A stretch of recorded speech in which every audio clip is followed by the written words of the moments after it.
Replace-toi là. Replace-toi.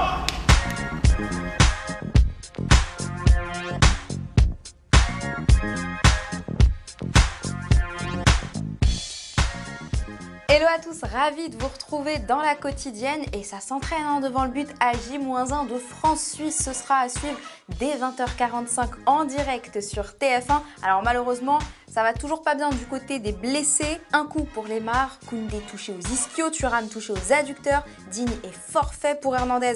On ne sait pas encore, c'est inquiétant. Et Presnel Kimpembe aujourd'hui dans Téléfoot, il s'est confié à Fred Calange sur l'entrée en jeu d'Adrien Rabiot à gauche. Apparemment, il était gonflé à bloc. Comment vous l'avez trouvé déjà, votre pote, à ce poste-là? Super bon. Ouais. Je lui ai dit quand il est rentré, faut que tu te mets en mode Marcelo, tu vois. Ça va passer. Sur place à Bucarest, notre journaliste Julien Ménard nous donne toutes les dernières infos, notamment sur l'équipe alignée hier à l'entraînement. Si tout reste en l'état, ça pourrait être la compo de demain, si jamais Lucas Hernandez est absent. Eh bien, il pourrait y avoir du changement avec une défense à 3.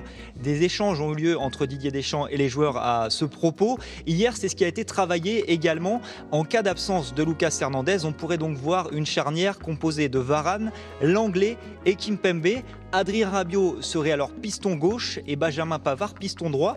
C'est une option qui tient la corde, d'autant que Didier Deschamps apprécie jouer ainsi contre des équipes qui défendent à 3 et c'est le cas de la Suisse. Et tenez, on l'a demandé à Raphaël Varane, ça changerait quoi de jouer à 3 derrière? C'est une question d'adaptation. Je pense qu'on a des joueurs avec beaucoup de qualités, des qualités complémentaires aussi. On a déjà aussi joué à 3 défenseurs, donc c'est une possibilité qu'on a. Et avec l'effectif qu'on a, c'est vrai que le coach a beaucoup de possibilités. Je vous pose donc la question du jour, une défense à 3 pour nos Bleus, vous en pensez quoi? Vous n'êtes pas très chaud pour changer de système? Ou bien vous pensez qu'avec l'absence d'Hernandez, ça pourrait être une bonne solution? Vous nous dites tout et demain, on sélectionnera 2 commentaires. Ce soir, qui s'y frotte 6 piques, la Belgique sera face au Portugal. Les Belges, ils ont débarqué à Séville avec 26 joueurs, mais avec un staff, t'as peur.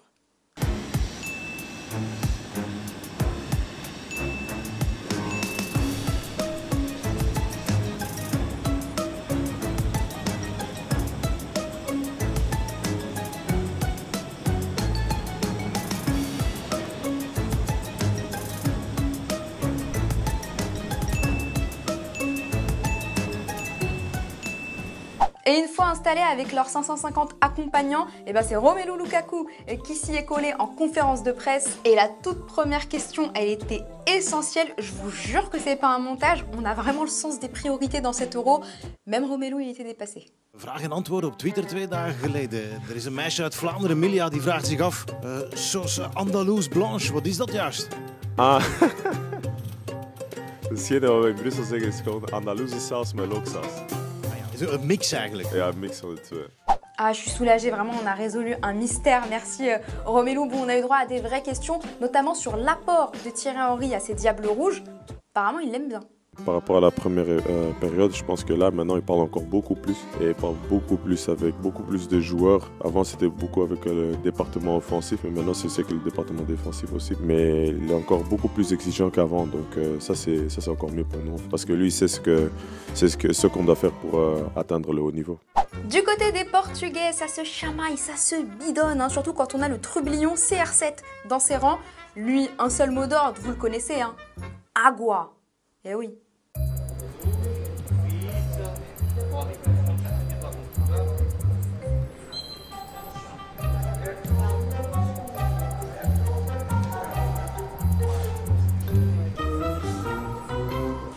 Allez, on passe au football vrai. Je vous emmène en Espagne chez les féminines. Real Madrid face à l'UD Granadilla Tenerife. Et cette frappasse du droit de Teresa Abelleira, ça donne. En Asie, United City contre le Beijing Guan. Il nous a claqué ça du gauche Liang Shaowen sur coup de pied arrêté. On vous le remet. Petit mot quand même des 2 premiers qualifiés pour les quarts de finale, à commencer par le Danemark qui a étrillé les Gallois 4-0. Incroyable solidarité dans cette équipe.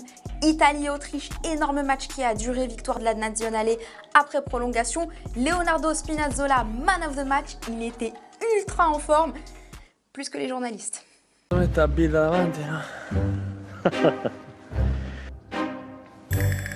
Thierry, there are no questions. We wait 1 minute. Grazie. Bon, faut quand même saluer les Autrichiens pour leurs prestations et justement, merci Lucas, toujours plus haut. On vous fait gagner le maillot de l'Autriche. Hein. Vous participez, il faut être abonné pour tenter de le gagner. Vous nous laissez un petit commentaire et puis on tirera au sort très rapidement le gagnant. Hier, je vous demandais si vous étiez inquiet du fait que Kylian Mbappé n'ait pas encore marqué dans cet Euro. Guillaume, toi, on ne parle pas d'âge. Hein. Depuis le début de la compétition, à chaque fois qu'il a eu le ballon, il s'est montré dangereux. Il a la tête sur les épaules, donc pas de problème pour Mbappé. À mater, d'accord, ça va venir. Et tu précises que c'était aussi le cas pendant le Mondial 2018. Il avait alors explosé après les matchs de poule. On te le souhaite en tout cas, Kiki Bap. Et voilà, c'est déjà la fin de la quotidienne. Vous pouvez encore participer dernier jour pour tenter de gagner le maillot de nos bleus dédicacés. Bien sûr, il faut être abonné. On va se retrouver demain. N'oubliez pas, hein, il y a France-Suisse dès 20h45 sur TF1. D'ici là, on se quitte en images et en musique. Ciao.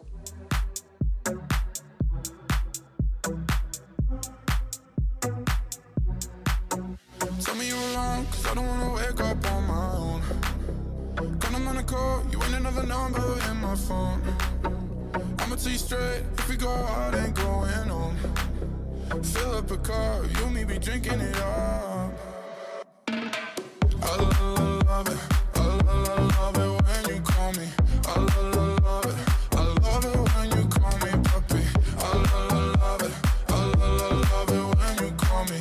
I love it when you call me puppy. Et si tu veux en voir plus, t'as juste à cliquer ici, ouais, là, ou bien juste là. Et surtout, oublie pas de t'abonner. C'est ici et c'est gratuit.